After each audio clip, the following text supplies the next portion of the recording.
এই ফটোর ক্ষেত্রে বলে দিচ্ছি, এই ফটো আমার কাছে দুটো আছে। এই রঙিন ছবিটা যদি আমি দিই তাহলে কিন্তু আগামী দিনে যে তোমার কাছে ভোটার ছবিটা আসবে, এর ফর্মটা দেখতে পাচ্ছেন আপনারা নেই, শুধু তারা এই জন্ম তারিখ যা আছে ভোটার কার্ডে সেটাই দিবে, আধার নাম্বার যা আছে তা দিবে, মোবাইল নম্বর যা আছে তা দিবে, পিতা বা অভিভাবকের নাম আছে যা আছে তা দিবে আর কি, মায়ের এপিক নাম্বার, স্বামী স্ত্রী।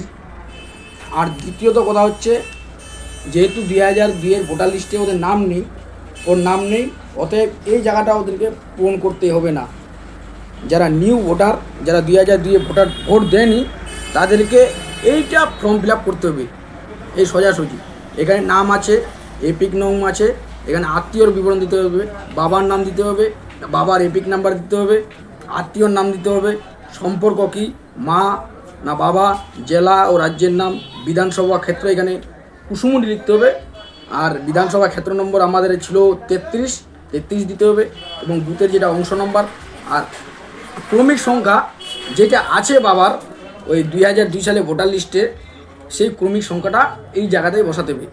আর এই ফটোর ক্ষেত্রে বলে দিচ্ছি, এই ফটো আমার কাছে দুটো আছে।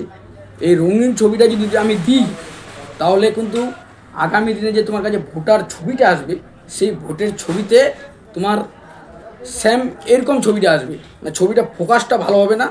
আর যদি আমি হোয়াইট ছবিটা দিই তাহলে ব্যাকগ্রাউন্ডে ওর যে ভোটের ছবিটা পাবো, সেই ব্যাকগ্রাউন্ডের ছবিটা ওর ভালো আসবে।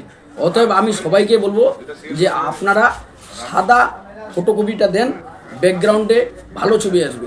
কারণ সাদা ফটোটা যদি ওই দিত, যার আমি কাজটা এখন বর্তমানে করছি, তাহলে এই জিনিসটা আসতো না।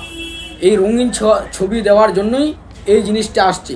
অতএব বলবো সবাইকে যে সাদা পাসপোর্ট সাইজের ছবিটা ভালো করে দিবেন, যেন আগামী দিনে ভোটার কার্ড, এপিক কার্ড যেটা আসবে ডিজিটাল মাধ্যমে, সেই ডিজিটাল মাধ্যমে যেন আপনার ছবিটা পরিষ্কার বুঝতে পারে।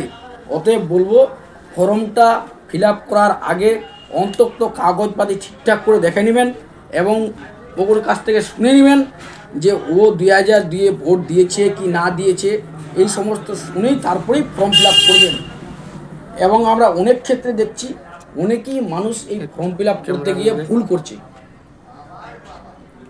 অতএব সবাইকে বলছি, এসআইআর ফর্মটা খুব গুরুত্বপূর্ণ ফর্ম। এসআইআর ফর্ম মানে হচ্ছে ঘুরপথে বাংলায় এনআরসি করার চক্রান্ত করছে বিজেপি। অতএব সবাইকে বলবো আপনারা খুব সুন্দরভাবে, নিখুঁতভাবে এসআইআর ফর্মটা ফিল আপ করে জমা দিবেন বিওলোকে। ধন্যবাদ সবাইকে। অসংখ্য ধন্যবাদ, আপনারা তো বুঝে নিলেন ব্যাপারটা। আশা করি কাজে আসবে ভিডিওটা। ঠিক আছে, অসংখ্য ধন্যবাদ। আজকের মতো এইটুকুই, আবার দেখা হবে নতুন নতুন ভালো ভিডিও নিয়ে আসবো, চেষ্টা করছি আমি। ঠিক আছে, অসংখ্য ধন্যবাদ।